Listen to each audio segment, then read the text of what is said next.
Praise the Lord. Praise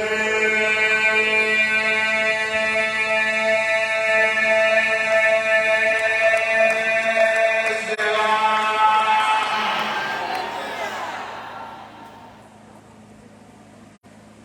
Yeah, it's an opportunity to stand before you to give this testimony and to also thank God for the very wonderful things He has done for us since we started, worshiping here. I must confess that God Almighty has used our prophet mightily upon our life and turned our story around. He has turned our story 360 degrees around. Clap for Jesus.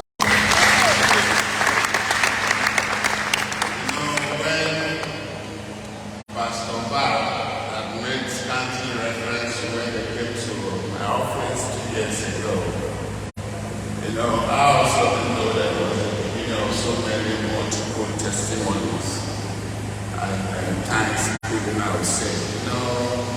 Before now, I have actually thanked God in the old setting. This is the mega futuristic cathedral that we have come here.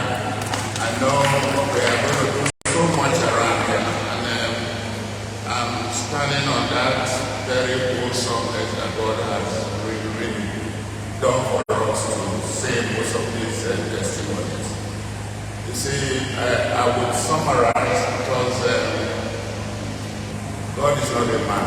And I think the fundamental thing we really need to know is that when you are given a divine instruction, some of us take it as a chance play. And some of us look at it as a very important thing to do right now. And you see, some of us could be asking somebody who came 2-3 years ago, why is the thing happening to the person so rapidly?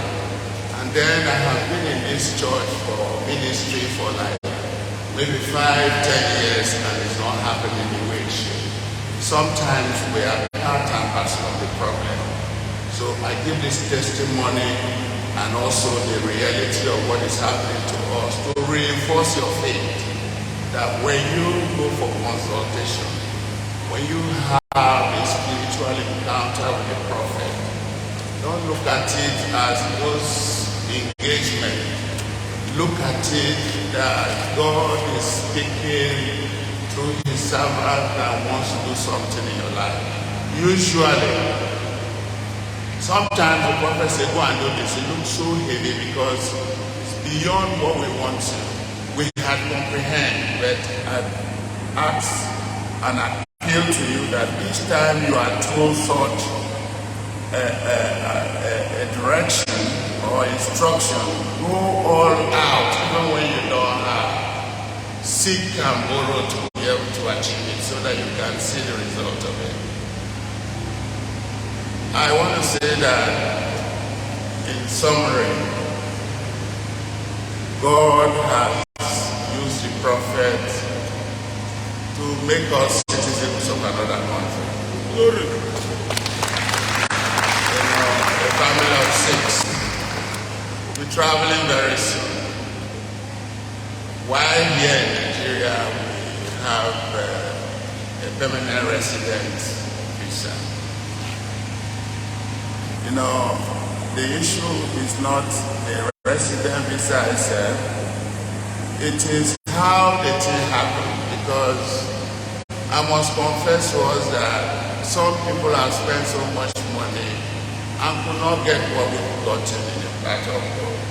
All because the prophet has stood by us in prayers, has guided us properly, and has told us what to do, and religiously we also follow through. See, what I want us to understand is we've had friends, colleagues that have spent so much money in better position and could not get what we got in 18 months. Usually, Some people don't get it like that. In fact, this is the very fastest based on what we are told. But I tell us that, please, when prophet speaks to us, we need to take it to the next level. As I am standing and speaking to you, just to also let you know that I have not gotten to that line yet. I have not. You know, the issue of what I will be doing there has also come up. Before we said we want to, because when I work in my office, I have to also tell them that, look, I want to leave, because the issue was, it was going to be difficult for me to leave. So when I said I want to leave, anyone that hears it says, why do you want to leave? I'm talking about the vice president, his office in Dubai, the vice president in charge of Middle East and Africa. When he had it, he just assumed that office 4 months to the time he had it.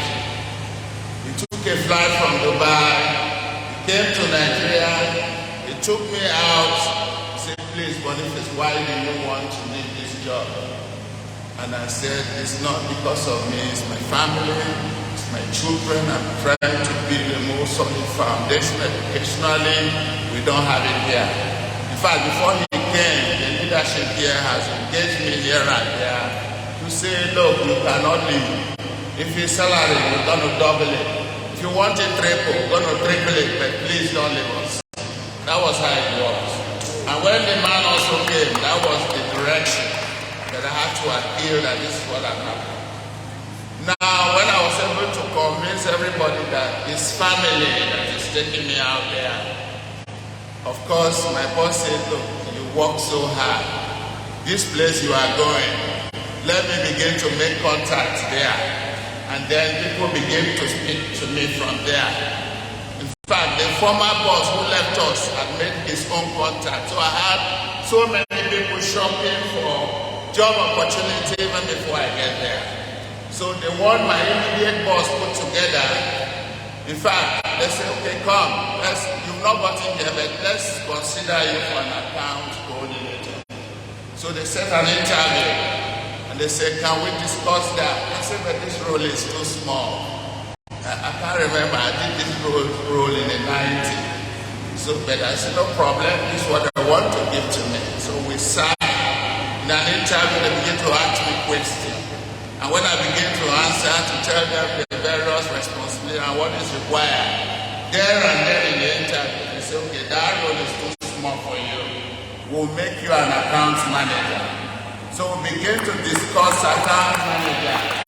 They went forth about, and I was agreed that they will give me account manager in the country I'm not going to. Then that's happened just this last Wednesday. Then on Thursday, they called me up and said, okay, we want to set up an interview so you can interface with our vice president there. I said, what the problem?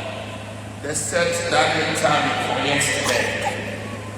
When we met, they began to ask questions. I began to talk about account manager. We went forth about the VP asked, as the vice president of that company, asked, and I answered here and there. We spoke for 1 hour, and they said, please, can you do me a small write-up as per what you intend to do? So when we finished, I sat back like 1 hour, did a 1-page write-up, sent back to him. In the evening, they called me, and they now said, this account manager position is too small for you. We want you to become a branch manager.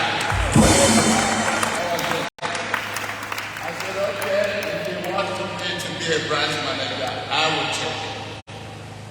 You know, the issues of finance, they are the one, they will change the money they want to pay from this to that. And when they did that, they asked me, are you okay with this one? I said, look, I've not been to this society. I don't know how it is the cost of living. But you live in this society, you know what you want me to be commensurate with what you want me to do. So that's where we are. So, you see, I thank God for using the prophet. I thank God for all the, our spiritual fathers there, for all the things we have done together. We know we have a big project here. The prayer is for us to continue to collaborate so that it will be better for us. But I thank God Almighty for turning my story around, for turning that of my family around, especially these young ones, for giving them a new generation, because that's what it is. I appreciate God. I do not know how to say, God, thank you. But sometimes I say thanks a million. It does not describe how your mind will say it. When you say thanks a million, it does still not state how you feel in your heart. But I can always say thank you. Thanks, prophet. Thanks, everyone. Yes, we are going out there to Canada. And as it is, we thank God for it, and God will go with us. And we that were living behind will continue to collaborate. Thank you very much.